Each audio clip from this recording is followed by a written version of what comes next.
Earlier today, the President Trump fired the communications director he just hired a few weeks ago. What, 2 weeks ago, right? Anthony Scaramucci.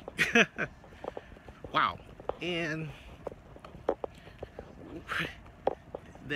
the chaos in the White House continues, and I really believe that President Trump just does things to keep you off of the focus of Russia, at least in terms of the media, so that it's not a constant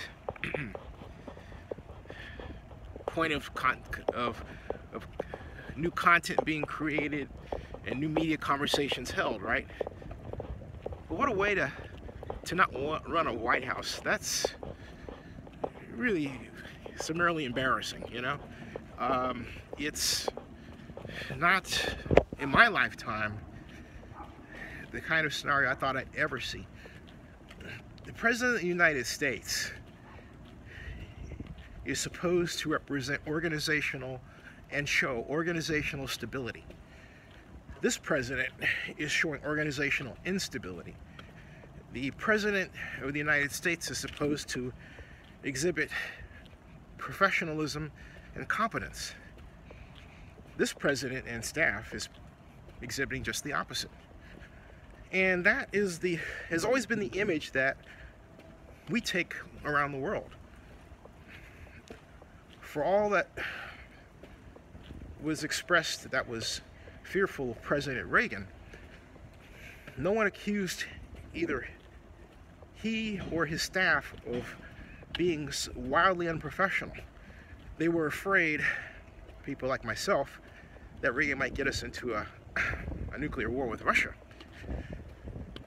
But there was nothing in the way that the Reagan White House was ran to indicate a true organizational incompetence. That cannot be said for the Trump White House. And you say, why do I reach for the Reagan example? And I do so because Ronald Reagan, in terms of age and pre-celebrity status, is the closest in, of course, political party, and also reach for arguably what could be said was at the time, a kind of a white supremacist tint. Okay, was the closest match to the modern president in terms of, you know, that template.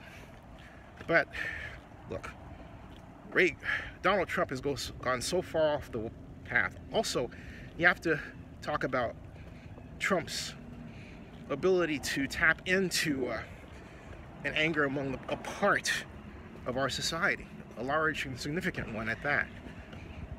Same with Reagan. So, and the same group, basically.